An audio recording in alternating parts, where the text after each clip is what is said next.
जो नौजवानों ने दल बनाया है वो कहीं ना कहीं से मैनेज है। इसको हम इसलिए कह सकते हैं कि बहुजन समाज पार्टी को जो डॉक्टर बी.आर. अम्बेडकर साहब ने इशारा किया है, एक हाथ में संविधान है, एक हाथ में इशारा किया कि सत्ता उस मंदिर पे कब्जा करो। बाबा साहब को भी राष्ट्रपति लोग बनाना चाह रहे थे। बाबा साहब ने कहा मुझे राष्ट्रपति नहीं बनना है, प्रधानमंत्री बनना, जहाँ से इस देश का संविधान लागू होगा। हमारी गरीबों की पार्टी है, हम शोषितों दलितों की पार्टी है, तो हम लोग एक दूसरे से बात करके छोटे छोटे चौपाल लगा के। गरीबों की पार्टी है, अखबार में निकलता है मायावती जी दौलत की बेटी है। कहने वाले को वो कोई रोक सकता है? अखबार वाले कुछ भी कहें, लेकिन वो दौलत की नहीं, वो दलित की बेटी है। कोई रिजल्ट नहीं आया। एक आखिरी सवाल, अभी आपने अपने वक्तव्य में कहा कि माननीय बहन जी को प्रधानमंत्री बनाएंगे जी। इस सवाल से एक सवाल निकल रहा है जी, मुख्यमंत्री कौन, अगला मुख्यमंत्री कौन बसपा का? अगला मुख्यमंत्री जिसको बहन जी कहेंगी, राष्ट्रीय अध्यक्ष बहन जी, हमारी नेता बहन जी हैं। जब बहन जी प्रधानमंत्री बनेगी तो जिसको बहन जी चाहेंगे वो मुख्यमंत्री बनेगा।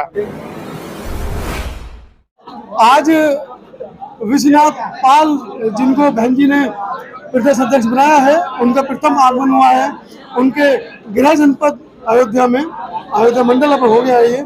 मेरे साथ कुछ समाज के नेता हैं, उनसे जानेंगे इतनी बड़ी जिम्मेदारी पाल समाज को दी है। पहले तो ये बताइए कैसा लग रहा है? धन्यवाद, बहुत अच्छा लग रहा है। जब से विश्वनाथ पाल जी को प्रदेश अध्यक्ष बनाया है बहन जी ने, तब से पूरे प्रदेश में खुशी की लहर दौड़ गई और हर छोटा व्यक्ति, वो किसी भी समाज का व्यक्ति है, वो इतना खुश है उनके व्यवहार से, उनके कार्य से।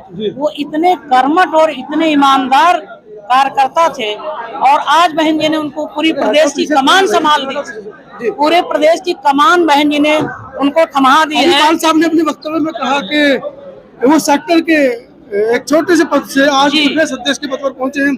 इसका मतलब कहीं ना कहीं बहन जी की जो दूरदर्शी सोच है कार्यकर्ताओं के प्रति, उसको लोग मतलब आज के इस प्रकरण से लगता है कि वो बिल्कुल सही है।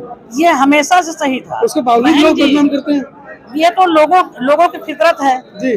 जो अच्छाई करता उसकी बुराई लोग बताते ही हैं, लेकिन बहन जी ही एक ऐसी नेता हैं, बीएसपी पार्टी एक ऐसी पार्टी है जो एक ये नर्सरी है नेता की नर्सरी है। हर संगठन चाहता है बसपा से नेता तोड़। हाँ, हर चाहता है और तोड़ के लोगों ने अपने पाले में कर लिया और लोगों ने अपने सरकार में, अपने सत्ता में हासिल कर लिया।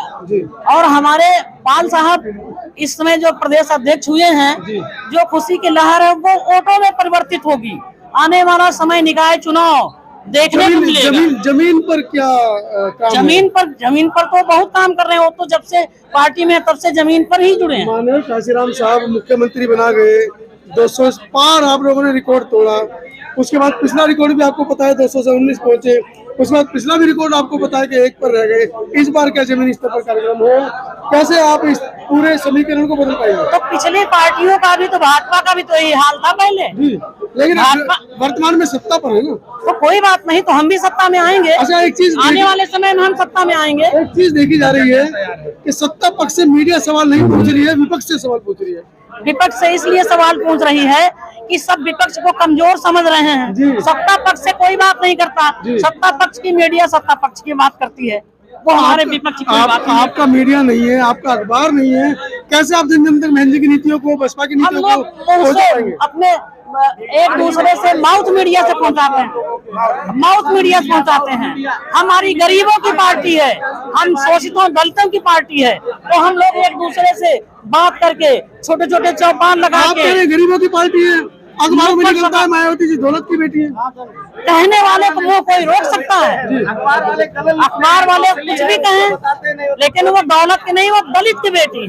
ये हेलीकॉप्टर में चलती है तो कोई बात नहीं, हेलीकॉप्टर में चलती है, जनता चाहती है हमारी अभी बाहर रुके थे। मेरे साथ पाल साहब जुड़ चुके हैं। पाल साहब, बड़ी जिम्मेदारी है और मुझे लगता है कि एक लंबे समय के बाद एक ऐसे व्यक्ति को जिम्मेदारी दी गई है जो जमीन से उठकर ऊपर आया है। अभी आपने अपने वक्तव्य में इस बात को कहा। मैं दिल्ली शहर में जानना चाह रहा हूँ कि क्या संदेश है दिल्ली के अंदर, जो अभी चुनाव पिछले दिसंबर में हुए हैं, बड़े निराशाजनक उसके परिणाम रहे हैं। उत्तर प्रदेश में तो आप घुसे हैं तो एक पहला कार्यक्रम मेरा आपको देख के ही मालूम हो रहा होगा क्या होने जा रहा है। माननीय बहन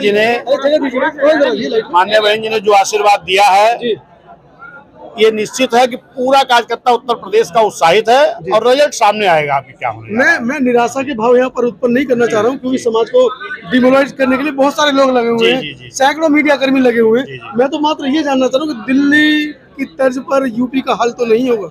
यूपी में बहुत अच्छा रिजल्ट आएगा जी। पूरा अयोध्या ऐसा लगता है कि विदेशों से लोहे के चूहे लाकर छोड़ दिए, पूरा कुतर दिया है। नहीं, ये बीजेपी के लोग जो है ये जहाँ पर जैसे अभी बनारस में वहाँ पर इन्होंने तोड़फोड़ किया तो वहाँ सबको मुआवजा अच्छी तरह से दिया। यहाँ पर 1 लाख 1.5 लाख लेकिन यहाँ अयोध्या में जो गरीब आदमी की जमीनें तोड़ी जा रही हैं, दुकानें तोड़ी जा रही हैं, यहाँ उनको मुआवजा नहीं दिया जा रहा है, क्योंकि वहाँ प्रधानमंत्री जी लड़ते हैं, वहाँ पर मिल गया। यहाँ गरीब आदमी पिस रहा है और तमाम ऐसे लोग हैं जो दुकान करके कमा खा रहे थे, उनकी रोजी रोटी छीन गई। इसको भाजपा वालों को ख्याल नहीं है। तो 2024 की क्या रणनीति है? 24 में बहुजन समाज पार्टी की बहुत अच्छा रिजल्ट उत्तर प्रदेश में आने जा रहा है। क्या संदेश है खासकर उस समाज को जो कहीं ना कहीं टुकड़ों में बट गया है, कहीं ना कहीं बहन जी की नीतियों को जानने के बावजूद भी, जैसे कि कुछ युवाओं ने अपने नए दल बना लिए, पानी का बुलबुला लोग उनको बता रहे हैं। ऐसा है जो नौजवानों ने दल बनाया है वो कहीं ना कहीं से मैनेज हैं। इसको हम इसलिए कह सकते हैं कि बहुजन समाज पार्टी को जो डॉक्टर B.R. अम्बेडकर साहब ने इशारा किया है, एक हाथ में संविधान है, एक हाथ में इशारा किया कि सब तक उस मंदिर पे कब्जा करो। बाबा साहब को भी राष्ट्रपति लोग बनाना चाह रहे थे। बाबा साहब ने कहा मुझे राष्ट्रपति नहीं बनना है, प्रधानमंत्री बनना, जहां से इस देश का संविधान लागू होगा। आज जब बहुजन समाज पार्टी उसके करीब पहुंची है, तमाम लोग बहुजन समाज पार्टी का मिशन पूरा करने की बात करते हैं, लेकिन जो उत्तर प्रदेश में पूर्ण बहुमत की सरकार चला चुकी बहुजन समाज पार्टी, माननीय बहन जी मुख्यमंत्री रही हैं, इसके पहले वर्कर नारा लगाता था कि यूपी की मजबूरी है, माननीय बहन जी जरूरी है। और जब यूपी में हम पूर्ण बहुमत से सरकार बन गई तो बहुजन समाज के लोग जब नारा लगाने लगे कि यूपी हुई हमारी है, अब दिल्ली की बारी है, तो जो लोग हाथी चला दिल्ली की ओर, हाथी चला दिल्ली की ओर, जो लोग इस देश की हुकूमत करते थे उनके सीने हिलने लगे, उनके चूल्हे हिलने लगे कि बहुजनिया लोग जो नारा लगाते हैं वो पूरा करके दिखाते हैं। अब बहुजनिया लोग नारा लगाते थे कि यूपी की मजबूरी है, बहन जी जरूरी है। अब बहुजन के लोग लगा रहे हैं यूपी हुई हमारी, अब दिल्ली की बारी है। अब दिल्ली पे कब्जा न कर लें तो हमारे समाज में जो एकजुटता थी उनके बीच में जा करके लोगों ने छोटे छोटे दल बनवाने का काम किया और कहा कि जब शेड्यूल कास्ट की बेटी मुख्यमंत्री हो सकती है तो आप मुख्यमंत्री क्यों नहीं हो सकते। मुख्यमंत्री बनवाने के नाम पर दल बनवाया, उसके बाद अपने नेताओं को भेज करके कहा कि तुम अकेले अपने समाज से कुछ नहीं कर पाओगे, मेरे साथ गठबंधन कर लो। जितने लोगों ने दल बनाया है जा करके उसी बीजेपी से गठबंधन करके मजबूत किया, लेकिन वो गठबंधन करके अपने तो मजबूत हो सकते हैं लेकिन समाज को बहुत धोखा मिला है। आरएलडी, समाजवादी पार्टी, एएसपी सब गठबंधन कर रहे हैं आपके खिलाफ। इसके पहले गठबंधन करके इन लोगों ने देख लिया है जी। एक आखिरी कोई रिजल्ट नहीं आया। एक आखिरी सवाल, अभी आपने अपने वक्तव्य में कहा कि माननीय बहन जी को प्रधानमंत्री बनाएंगे जी, इस सवाल से एक सवाल निकल रहा है जी, मुख्यमंत्री कौन, अगला मुख्यमंत्री कौन बसपा का? अगला मुख्यमंत्री जिसको बहन जी कहेंगी, राष्ट्रीय अध्यक्ष बहन जी, हमारी नेता बहन जी हैं।